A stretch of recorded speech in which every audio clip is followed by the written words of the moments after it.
سيارة الإسعاف كانت تحمل مصابا تتجه به إلى المستعجلات قبل أن تصطدم الإسعاف بشاحنة من الخلف، وذلك يوم أمس بجماعة ولدنبرغ الواقعة بإقليم بن ملال.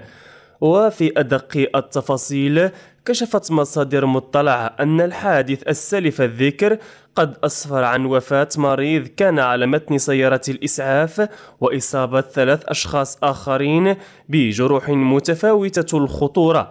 وأضافت المصادر ذاتها أنه جرى نقل المصابين صوب قسم المستعجلات التابع للمستشفى الجهوي لبن ملال قصد إخضاعهم للعلاجات الضرورية، فيما تم إيداع جثة الهالك بمستودع الأموات بالمستشفى ذاته. وأشارت المصادر نفسها أن عناصر السلطة المحلية ورجال الدرك الملكي حلوا على الفور بعين المكان من أجل اتخاذ الإجراءات القانونية المعمول بها في هذا الشأن، وكذا تحديد الأسباب والمسؤوليات.